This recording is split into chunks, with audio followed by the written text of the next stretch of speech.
Hello everyone, কি অবস্থা সবার? কেমন আছেন সবাই? আশা করি আপনারা সবাই অনেক ভালো আছেন। বাংলাদেশ সেনাবাহিনীর লিখিত পরীক্ষার রেগুলার ক্লাসগুলোর আজকে আছি আমরা হলো ৩য় ক্লাসে। এর আগে ২টা ক্লাস দিয়েছি। আপনি যদি আমাদের এই ক্লাসগুলো নিয়মিত করেন এবং আমাদের হোমওয়ার্কগুলো আপনি যদি একটু বাসায় বসে প্র্যাকটিস করেন আর আমাদের প্রশ্ন ব্যাংকটা যদি আপনি আপনার সাথেই লেখেন, তাহলে বাংলাদেশ সেনাবাহিনীর লিখিত পরীক্ষা নিয়ে আপনাকে আর আলাদা করে টেনশন করা লাগবে না। বাংলাদেশ সেনাবাহিনীর লিখিত পরীক্ষার নমুনা প্রশ্ন আজকে আছি আমরা হলো ৩য়তম ক্লাসে বা ৩য়তম নমুনা প্রশ্নে। এই প্রশ্নগুলো আপনারা বাংলাদেশ সেনাবাহিনীতে ট্রেড 1 কিংবা ট্রেড 2-তে যারা সৈনিক পদে আবেদন করেছেন, আপনাদের প্রশ্নগুলো কিন্তু ঠিক এমন থাকবে। আবার ভাবেন না যে এই প্রশ্নটাই থাকবে, এমনটা না। তবে আপনাদের প্রশ্নগুলো কেমন হবে বা প্রশ্নগুলো কেমন হওয়ার সম্ভাবনা রয়েছে, ঠিক এই প্রশ্নগুলো নিয়ে আমাদের এই ক্লাসগুলো সাজানো। সো আপনি যদি একজন বাংলাদেশ সেনাবাহিনীর ক্যান্ডিডেট হয়ে থাকেন, আপনি যদি আশা করেন যে বাংলাদেশ সেনাবাহিনীর একজন গর্বিত সদস্য হওয়া, তাহলে কিন্তু আপনাকে ফুল একটা প্রিপারেশন নেওয়া লাগবে। সো আমাদের এই ক্লাসগুলো দেখে আপনি লিখিত পরীক্ষার একটা ভালো প্রিপারেশন নিতে পারেন। তো আমরা যদি প্রথমে একটু দেখি যে বাংলাদেশ সেনাবাহিনীর লিখিত পরীক্ষায় আমাদের কি কি থাকে, তাহলে দেখতে পাবো আমাদের বাংলাদেশ সেনাবাহিনীর লিখিত পরীক্ষায় বাংলা, ইংরেজি, গণিত এইরকম আর কি প্রশ্নগুলো থাকে। তো এখন আসলে যে বাংলার কোন কোন প্রশ্নগুলো থাকবে, এখানে প্রথমে লক্ষ্য করুন আমাদের এখানে হলো পূর্ণমান 50 এন্ড হলো সময় 1 ঘন্টা। এটা অনেক সময় ভিন্ন থাকতে পারে, যে পূর্ণমান 100 থাকতে পারে, সময় একটু বেশিও দেওয়া থাকতে পারে। যেহেতু আমরা ক্লাসগুলো এখনও ক্লাস করতেছি, তাই আমাদের ক্লাসগুলোর মাঝেই 150 সব বিষয় থেকে যাবে। সো আপনি ফুল প্রিপারেশন নিতে পারবেন এখান থেকে। ফার্স্ট অফ অল আমাদের এখানে দেওয়া রয়েছে হলো বাংলা। বাংলার আমাদের এখানে 15 নম্বর দেওয়া রয়েছে। প্রথমে বাংলার রচনার দিকে তাকান, তাহলে এখানে দেখবেন 1 নম্বর দাগে আমাদের দেওয়া রয়েছিল রচনা লিখুন। যে কোনো একটি রচনা এখানে লিখতে বলতেছে, যার নম্বর হলো 5 নম্বর। তো আমাদের রচনা এখানে যেটা বলছে তারা, সেটা হলো আমাদেরকে এখানে রচনা 2টা দেওয়া রয়েছে, যে কোনো একটা রচনা চুজ করে লিখতে হবে, যার নম্বর হলো 5। ক নম্বর বলছিল অধ্যবসায়, খ নম্বর বলছিল বাংলাদেশের দুর্নীতি দমনে সশস্ত্র বাহিনীর ভূমিকা। এই যে আমাদের এখানে 2টা রচনা দেওয়া রয়েছে। তো রচনার ক্ষেত্রে আমি এখানে রচনাটার আনসার দেই নাই, কারণ রচনার ক্ষেত্রে আপনি যদি আপনার মন মতো অ্যান্ড হলো আপনি যদি একটু বানিয়ে ক্রিয়েটিভ তথ্য দিয়ে লেখেন, তাহলে সবচেয়ে বেটার হয়। 2 নম্বরে দেখেন, 2 নম্বরে আমাদের যেটা দেওয়া রয়েছে সেটা হলো আমাদের এখানে সন্ধি বিচ্ছেদ দেওয়া রয়েছে 5টা সন্ধি বিচ্ছেদ। যে 5টা সন্ধি বিচ্ছেদের প্রতিটার জন্য আপনি 1 নম্বর করে পাবেন। অর্থাৎ 2 নং দাগে আমাদের এখানে সন্ধি বিচ্ছেদ দেওয়া রয়েছে। ক নম্বর প্রশ্ন হলো জলাশয়। জলাশয় এর সন্ধি বিচ্ছেদ কি, বা জলাশয় এর সন্ধি বিচ্ছেদ করুন। তো এর যে সন্ধি বিচ্ছেদ হয় সেটা হলো জল যোগ আশ্রয়। জল যোগ আশ্রয়। খ নম্বরের দিকে লক্ষ্য করুন, এখানে বলছে হলো অত্যন্ত, মানে এর সন্ধি বিচ্ছেদ হলো অতি যোগ অন্ত। গ নম্বর বলছিল একান্ত, এক যোগ অন্ত। ঘ নম্বর বলছিল অত্যাচার, যার সন্ধি বিচ্ছেদ হবে অতি যোগ আচার। এরপরে ইও নম্বরে বলছে হলো প্রত্যাশা। প্রত্যাশার এর হবে প্রতি যোগ আশা। এটা হলো সন্ধি বিচ্ছেদ আপনাদের থাকতে পারে। এখানে 5টা সন্ধি বিচ্ছেদ দেওয়া রয়েছে।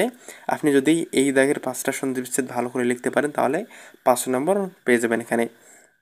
3 নম্বর দাগে আমাদের যেটা দেওয়া রয়েছে সেটা হলো এখানে বলছিল এক কথায় প্রকাশ করুন। অর্থাৎ 3 নম্বর দাগে আমাদের এখানে এক কথায় প্রকাশ দেওয়া রয়েছে।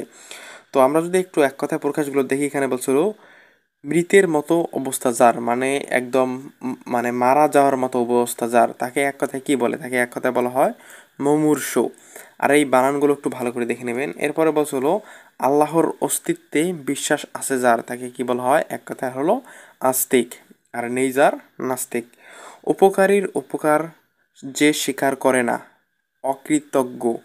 ঘ নম্বর হলো অদি থেকে অন্ত পর্যন্ত, মানে হলো এর এক কথা প্রকাশ হলো অদন্ত। এরপরে ইয় নম্বর হলো যার কোনো উপায় নেই। এর আর কি এক কথা প্রকাশ যেটা হবে সেটা হলো নিরুপায়।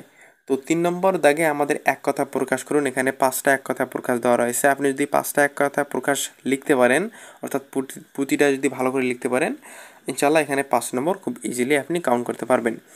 এরপরে আমরা যাই, সে যেটা আমাদের দেওয়া রয়েছে সেটা হলো ইংরেজি। ইংরেজির আমাদের 15 নম্বর দেওয়া রয়েছে। ইংরেজির প্রথম দাগে 1 নম্বরে আমাদের যেটা দেওয়া রয়েছে সেটা হলো translation the following sentence into English. অর্থাৎ আমাদের এখানে বাংলা দেওয়া রয়েছে, এই সেন্টেন্সগুলোকে আমরা ট্রান্সলেশন করে ইংরেজিতে নিয়ে যাব। তো এখানে আমাদের 5টা সেন্টেন্স দেওয়া রয়েছে বাংলায়। এটাকে যদি আমরা ট্রান্সলেশন করি, তাহলে আমরা এই ট্রান্সলেশনগুলোর দিকে যদি একটু লক্ষ্য করি, এখানে বলছে হলো আমি সুনামগঞ্জ বাস করি, বা আপনি যেখানকায় বাস করেন সেখানকার নামটা এখানে দেবেন। মানে দেবেন বলতে আপনারা এভাবে একটু প্র্যাকটিস করবেন। অর্থাৎ ইংরেজির ক্ষেত্রে আপনাদের ভোকাব যে অংশটা রয়েছে, এই অংশটা যদি একটু ভালো থাকে, ইনশাল্লাহ ইনশাআল্লাহ ইংরেজির যে প্রশ্নগুলো থাকবে সেখানে আপনারা ভালো নম্বর গেইন করতে পারবেন। তো আই লিভ ইন সুনামগঞ্জ। মেঘনা নদীতে অনেক মাছ আছে। There are many fishes in the মেঘনা। নজরুল একজন বড় কবি ছিলেন। Nazrul was a great poet. So এই যে আমাদের যে ইংরেজি যেগুলো দেওয়া রয়েছে অর্থাৎ বাংলা দেওয়া রয়েছে, এখানে এমন থাকতে পারে, এখানে একটা কথা বলে রেখে সেটা হলো এখানে আপনাদের ইংরেজি দেওয়া থাকতে পারে, এটাকে তারা বলতে পারবে যে কনভার্ট করো বাংলায়, অথবা এখানে যেমন বাংলা দেওয়া রয়েছে তারা বলছে ইংরেজিতে কনভার্ট করো। সো আমাদের প্রিপারেশনটা এমন হওয়া উচিত যে আমরা টোটাল একটা প্রিপারেশন নেব যে আমাদের পরীক্ষায় বাংলা থেকে ইংলিশ না ইংলিশ থেকে বাংলা যাই বলুক না কেন আমরা যেন সেটা খুব ইজিলি লিখতে পারি বা খুব ইজিলি সেই পরীক্ষায় ভালো করতে পারি। কারণ আমরা তো এখানে বারবার সেনাবাহিনীর পরীক্ষা দিতে যাব না, একবারেই যাব আর একবারেই আমরা চাকরি নিয়ে আসবো। তো আপনি প্রিপারেশন ঠিক ওইভাবে নেবেন। কোনভাবে? ঠিক ওইভাবে। আচ্ছা, এরপরে 2 নম্বর দাগে আমাদের যেটা দেওয়া রয়েছে সেটা হলো আমাদের এখানে সেন্টেন্স মেক করতে বলতেছে। মানে সেন্টেন্স আপনাকে এখানে একটা তৈরি করতে হবে। এখানে একটা ওয়ার্ড দেওয়া থাকবে, যেমন এখানে বলছে হলো make a sentences with the words, অর্থাৎ এখানে আমাদের কয়েকটা 5টা ওয়ার্ডস দেওয়া রয়েছে। এই ওয়ার্ডসগুলো থেকে আপনাদেরকে একটা করে ওয়ার্ডস নেওয়া লাগবে অ্যান্ড এর জন্য একটা করে সেন্টেন্স তৈরি করতে হবে বা সেন্টেন্স লিখতে হবে। সাপোজ এখানে দেখুন এ নাম্বার হলো বিসাইড। বিসাইড মানে কি? সেটা হলো পাশে। আবার school is beside the river. তো এইরকম কিন্তু যে ইংরেজির যে ইয়াগুলো দেওয়া আছে অর্থাৎ সেন্টেন্স মেক যেটা করতে বলতেছে, ঠিক এইভাবে কিন্তু আপনাদেরকে সেন্টেন্সগুলো মেক করতে হবে। বুঝতে পেরেছেন? তো এইরকম কিন্তু থাকে। এখানে আর একটা দেওয়া রয়েছে, যেমন এখানে দেওয়া ছিল কাম মানে হলো আশা, উইল নট কাম টুমোরো। এরকম এখানে শুধু এই যে বিসাইড, তারপর হলো দ্য ওয়েদার, কাম, এরকম যে আছে সেটা না। আপনার হলো কাউন্সিল মানে হলো পরিষদ, ইকোনমিক মানে হলো অর্থনৈতিক, এরকম কিন্তু মানে ওখানে বেশ কিছু এরকম আর কি দেওয়া থাকতে পারে, সেন্টেন্স দেওয়া থাকতে, ওয়ার্ড দেওয়া থাকতে পারে, এগুলো দিয়ে আপনাকে সেন্টেন্স মেক করতে হবে। সো এগুলো একটু ভালো করে দেখিয়েন, যেহেতু এগুলো হলো নমুনা প্রশ্ন তাই আসার সম্ভাবনা অনেক বেশি থাকে। এরপরে 3 নম্বর দাগে দেওয়া রয়েছে হলো প্যারাগ্রাফ, যেটা বলছে হলো মাই হবি। আর এই প্যারাগ্রাফ খুবই ইজি, খুবই আর কি সহজ আমাদের জন্য। প্যারাগ্রাফের উত্তরটা আপনারা একটা কাজ করে দেবেন, সেটা হলো আপনার হাতে যে বইটা রয়েছে অথবা গ্রামারটা দেওয়া রয়েছে, আপনার হাতে যে গ্রামারটা রয়েছে সেই গ্রামারে এই প্যারাগ্রাফের আনসারটা দেখে নিন। আমি যদি দিতাম তাও ভালো হতো, আর আপনি যদি একটু খুঁজে বাহির করে একটু এখন থেকে প্রিপারেশন নেন তাহলে অনেক বেটার হয়। তো ইংরেজিতে টোটাল 3টা দাগ দেওয়া ছিল, সেটা হলো প্রথমে হলো ট্রান্সলেশন, 2 নম্বর হলো মানে সেন্টেন্স মেক করতে হবে, অ্যান্ড 3 নম্বর রয়েছিল প্যারাগ্রাফ। এরপরে 4 নম্বর যেটা দেওয়া রয়েছে অর্থাৎ এরপরের আর কি যেটা দেওয়া রয়েছে সেটা হলো গণিত থেকে আমাদের রয়েছে। গণিতে আমাদের এখানে 10 নম্বর রয়েছে। গণিতে 10 নম্বরের আমাদের এখানে 1 নম্বরে যেটা বলছে সেটা হলো একটি বই 200 টাকায় ক্রয় করা হলো। সাপোজ যে কোনো একটা বই 200 টাকায় ক্রয় করা হলো, সেই বইটি 20% লাভে বইটি বিক্রয় করলে মানে বইটির তাহলে বিক্রয় মূল্য কত টাকা হবে? সহজ কোশ্চেন, জাস্ট একটু ঠান্ডা মাথায় চিন্তা করেন। এখানে বলছে হলো 20% ক্ষতিতে বিক্রয় মূল্য, তাহলে আমরা 20% লাভে, এটা হলো 20% লাভে। এখানে আমাদের প্রথমে দেওয়া আছে সেই বইটি 20% লাভে বিক্রয় করলে বইটির বিক্রয় মূল্য কত হবে। তাহলে আমরা যদি 20% লাভে বইটি বিক্রয় করি তাহলে 100-র সাথে আমরা 20 যোগ করব, তাহলে হয় 120 টাকা। এখন আমাদের ক্রয় মূল্য কত টাকা? ক্রয় মূল্য যদি আমাদের 100 টাকা হয় তাহলে বিক্রয় মূল্য 120 টাকা।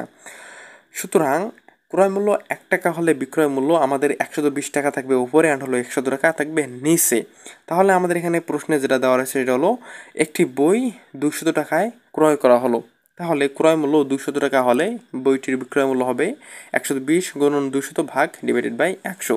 তো এই 0 0 কাটা দিয়ে আপনি যদি উপরে গুণন করেন তাহলে এই যে নিচে 2টা শূন্য, উপরের 200 2টা শূন্য, আর হলো 120 গুণন 2 গুণন করলে হয় 240। তো এর আনসার কি ব্রাদার? এর আনসার হলো 240 টাকা। খুবই ইজি কোশ্চেন, গণিতের কোশ্চেনগুলো খুবই ইজি হয়। আপনারা অনেকেই ভাবেন যে আমরা হায়ার ম্যাথের অঙ্কগুলো পড়বো না আমাদের বেসিক গণিতগুলো পড়বো। আপনারা দেখতেই পাইতেছেন যে গণিতগুলো কোথা থেকে আসতেছে, তাই না? আচ্ছা, 2 নম্বর দাগে দেখেন। 2 নম্বর দাগে আমাদের এখানে যেটা দেওয়া রয়েছে সেটা হলো ধারা সম্পূর্ণ করো। যে কোনো 5টি, এখানে আরও অনেক কটা ধারা দেওয়া থাকতে পারে। সো আমাদের এখানে 5টা ধারা দেওয়া রয়েছে। তো ধারাগুলো দেখে যদি আপনি একটু লক্ষ্য করেন, এখানে বলছিল 2,4,3,6,4,8 প্রশ্নোত্তর চিহ্ন। এখন আপনার একটা প্রশ্ন আসতে পারে যে ভাই এটা কীরকম? এটা হলো আমাদের সিরিজ টাইপের যে ধারাগুলো রয়েছে গণিতের, সিরিজ টাইপের অর্থাৎ আইকিউ টাইপের এই প্রশ্নগুলো। গণিতের এই প্রশ্নগুলো হলো আইকিউ টাইপের প্রশ্ন। এরকম প্রশ্ন কিন্তু বাংলাদেশ সেনাবাহিনীর লিখিত পরীক্ষায় আসে। তো এখানে একটু লক্ষ্য করেন 2 3 4 কি হয় 5 হয়। এখানে আমরা দুইটা ভাবে ভাগ করব। এখানে আমাদের এখানে 2 দেওয়া রয়েছে, এই দেখুন আমাদের এখানে 2 দেওয়া রয়েছে। 2 এর পর হলো আমরা এই যে 3, এটা একটা সিরিজ, অর্থাৎ এই যে যেগুলো আমি দাগ দেব এগুলো একটা সিরিজ। 4 এর পর এই যে একটা 5, এই 5 এটা হলো আমাদের একটা সিরিজ। এই ছোট হয় না কেন? ওকে, এই দেখেন এটা হলো আমাদের একটা সিরিজ। তারপর হলো ওই যে 4 6 8, এটা আর একটা সিরিজ। বুঝতে পেরেছেন? আরও একটু ব্যাখ্যা করি। এখানে আমরা দুইটা লাইন নেব, দুইটা আমাদের এখানে রাস্তা দেওয়া রয়েছে। কি কি রাস্তা? একটা রাস্তা হলো 2 এর রাস্তা, 3 এর রাস্তা, 4 আর হলো 5, এটা হলো একটা রাস্তা। আর একটা রাস্তা হলো 4 6 8 আর হলো 10, এটা হলো আর একটা রাস্তা। আই হোপ বুঝতে পেরেছেন। 2 এর পর 3 করছে, 3 এর পর 4 করছে, 4 এর পর আমরা প্রশ্নবোধক চিহ্নে 5 বসিয়ে দিছি। আর পরবর্তী রাস্তাতে এখানে আমাদের 4 দেওয়া রয়েছে, 4 এর সাথে 2 যোগ করলে 6 হয়, 6 এর সাথে 2 যোগ করলে 8 হয়, এই 8 এর সাথে আমরা 2 যোগ করে পরবর্তী রাস্তায় 10 করে দিয়েছি। আই হোপ আপনি বুঝতে পেরেছেন। এরপরের প্রশ্নটা আরও ইজি। এখানে আমাদের দেওয়া রয়েছে হলো 49, তারপরে দেওয়া রয়েছে হলো 7 64 8 81 9। তাহলে এখন আপনাকেই প্রশ্ন করি যে 9 এর উপর স্কোয়ার দিলে কত হয়? 8 এর উপর 8 8 গুণন করলে কত হয়? 7 7 গুণন করলে কত হয়? ব্রাদার, 7 7 গুণন করলে 49 হয়। তাহলে এখানে দেখবেন যে আমাদের 7 8 9, এই যে এখানে আমাদের 10 বসে, 10কে আমরা যদি স্কোয়ার দিই তাহলে কত হয়? 100। আই হোপ বুঝতে পেরেছেন। এরপরে যেটা বলছে সেটা হলো A4 B8 C16। এখানে আপনি লক্ষ্য করেন আমাদের এ বি সি, সাধারণভাবে আমাদের যেটা আসে সেটা হলো ডি, আমরা ডি এখানে বসাইছি, এই দেখুন এখানে আমরা ডি বসাইছি। এরপরে আমাদের যেটা দেওয়া রয়েছে, আর এটা কি হলো, এরপরে আমাদের যেটা দেওয়া রয়েছে সেটা হলো A4 B8 C16, মানে হলো 4 দুগুণ 8 8 দুগুণ 16, 16 দুগুণ কী হবে ব্রাদার? 16 দুগুণ 32 হবে। বুঝতে পেরেছেন? ওকে, এরপরের প্রশ্নটা দেখেন 1 19 4 4 16 7 13। এখানে আপনি যদি লক্ষ্য করেন তাহলে দেখতে পাবেন যে আমাদের 1 এর সাথে 3 যোগ করলে হয় 4, 4 এর সাথে 3 যোগ করলে হয় 7, 7 এর সাথে 3 যোগ করলে হয় 10। আচ্ছা, এটা আরও একভাবে করা যায়, এই সিরিজটা আরও একভাবে আর কি কমপ্লিট করা যায়। আমি সেভাবে না করিয়ে আপনাদেরকে সহজ ওয়েতে দেখাই দিলাম, আপনি চাইলে আপনার মন মতো করতে পারেন। এরপর সিরিজে বলছিল এ সি ই, অর্থাৎ এরপর বি নাই সি, তারপর হলো সির পর ডি নাই ই, এরপর আমরা এফ নেব না, এফ না নিয়ে জি নেব। আই হোপ আপনি বুঝতে পেরেছেন। দেখুন এই ধারার প্রশ্নগুলো কিন্তু খুবই সহজ। আর এরকম আপনারা চাইলে আমাদের একটা সাজেশন আছে, সাজেশন না, আমাদের একটা প্রশ্ন ব্যাংক রয়েছে ড্রিম আর্মি। আমাদের এই প্রশ্ন ব্যাংকটিতে আপনি বিগত সালের প্রশ্নের পাশাপাশি এরকম বাংলা, ইংরেজি, তারপর হলো গণিতের আলাদা আলাদা প্রশ্ন পেয়ে যাচ্ছেন অ্যান্ড আলাদা আলাদা সাজেশন পেয়ে যাচ্ছেন। এছাড়াও বাংলাদেশ সেনাবাহিনীতে চান্স পাওয়ার সকল টেকনিক অ্যান্ড হলো সকল কিছু আমাদের এই সাজেশনে পেয়ে যাচ্ছেন। সো যারা যারা নিতে ইচ্ছুক আমাদের একটা এটার পিডিএফ ফাইল আপনি আপনার মোবাইলে রেখে দিতে পারেন। নিচের নাম্বারে হোয়াটসঅ্যাপে SMS অথবা SMS এর মাধ্যমে আমাদের সাথে কন্ট্যাক্ট করতে পারেন, অথবা আমাদের ফেসবুক পেজে নক দিলে আমরা এটা নেওয়ার বাকি প্রসেসটা আপনাদেরকে বলে দেবনি। এরপর দেখেন আমাদের সাধারণ জ্ঞান দেওয়া রয়েছে, অর্থাৎ সাধারণ জ্ঞান থেকে আমাদের 10 নম্বর দেওয়া রয়েছে। আচ্ছা, আমাদের গণিতেও ছিল হলো 10 নম্বর, গণিতের এই যে এই অঙ্কটাতে 10 নম্বর, আর হলো আমাদের এই ধারা থেকে আমাদের 10 নম্বর ছিল। সাধারণ জ্ঞানে আমাদের 10 নম্বর দেওয়া রয়েছে। তো সাধারণ জ্ঞানের প্রশ্নগুলো যদি আমরা একটু লক্ষ্য করি, এখানে আমাদের সাধারণ জ্ঞানের প্রশ্ন যেটা বলছে সেটা হলো বাংলাদেশ মিলিটারি একাডেমি কয়টি ও কোথায় অবস্থিত? বাংলাদেশ মিলিটারি একাডেমি হলো একটি, এটা হলো চট্টগ্রামের ভাটিয়ারিতে অবস্থিত। 2 নম্বর হলো বাংলাদেশের মধ্যখান দিয়ে কী রেখা মানে গিয়েছে বা অবস্থিত? এটা হলো কঙ্কট ক্রান্তি রেখা। কতজন বীর উত্তম উপাধিতে ভূষিত করা হয়? এটা হলো 68 জনকে বীর উত্তম উপাধিতে ভূষিত করা হয়। মুক্তিযুদ্ধের সময় জেট ফোর্সের অধিনায়ক কে ছিলেন? সেটা হলো লেফটেন্যান্ট কর্নেল জিয়াউর রহমান। পানির অণুতে কয়েকটি হাইড্রোজেন আছে? পানির অণুতে কয়টি হাইড্রোজেন আছে? সেটা হলো 2টি হাইড্রোজেন আছে। 6 নম্বরের বছর হলো পারমাণবিক বোমা কে আবিষ্কার করেন? সেটা হলো অটো হ্যান। 7 নম্বর বছর হলো বাংলাদেশের প্রথম প্রধানমন্ত্রীর নাম কি? প্রথম প্রধানমন্ত্রীর নাম কি? সেটা হলো তাজউদ্দিন আহমেদ। এরপরে 8 নম্বর যেটা বলছে সেটা হলো বাংলাদেশের জাতীয় নাচ, এটা আছে 8 নম্বর। সেনা কল্যাণ বিভাগ কোথায় অবস্থিত? সেটা হলো মতিঝিলে অবস্থিত, অর্থাৎ ঢাকার মতিঝিলে অবস্থিত। এরপরে আমাদের যেটা বলছে সেটা হলো 9 নম্বরে যেটা বলছে সেটা হলো বাংলাদেশের জাতীয় প্রতীক কেমন? অর্থাৎ বাংলাদেশের জাতীয় প্রতীক আছে এটা কেমন, বা এটা কি দেওয়া রয়েছে একটু ব্যাখ্যা করো। এখানে এটা তোমার ভাইভাতেও আসতে পারে তোমাদের। তো উভয় পাশে ধানের শীষ বেষ্টিত ভাসমান জাতীয় ফুল শাপলা, তার মাথায় পাট গাছের পরস্পর সংযুক্ত 3টি পাতা এবং উভয় পাশে 2টি তারকা। সো আপনারা এটা একটু ভালো করে পড়ে নিয়েন বা ভালো করে একটু দেখে নিয়েন, যেটা হলো বাংলাদেশের জাতীয় প্রতীক। অ্যান্ড আমাদের সবশেষ 10 নম্বরে যেটা বলছে সেটা হলো ইস্ট বেঙ্গল রেজিমেন্টের এর প্রতিষ্ঠাতাকে, সেটা হলো স্যার M.O.G. উসমানী। তো আজকের এই দ্বিতীয় ক্লাসে আমরা বাংলাদেশ সেনাবাহিনীর একটা নমুনা প্রশ্ন নিয়ে আলোচনা করেছি। তো আপনারা যারা পরীক্ষা দেবেন আপনাদের প্রশ্নগুলো ঠিক এমন হবে। তো আপনারা চাইলে বিগত সালে একটা প্রশ্ন ব্যাংক সাথে রাখতে পারেন এবং সেই প্রশ্ন ব্যাংক অনুযায়ী আপনারা পড়াশোনা করতে পারেন। তো আপনারা নিচে নাম্বার ফোন দিয়ে আমাদের সাজেশনটা আমাদের প্রশ্ন ব্যাংকটা সাথে রাখতে পারেন, অথবা আপনারা আমাদের ফেসবুক পেজে যদি নক দেন আমরা এটা নেওয়ার বাকি প্রসেসটা আপনাদেরকে বলে দেবনি। তো আজকের এই ক্লাসটা এ পর্যন্তই। আপনারা সবাই ভালো থাকবেন, সুস্থ থাকবেন। Best of luck.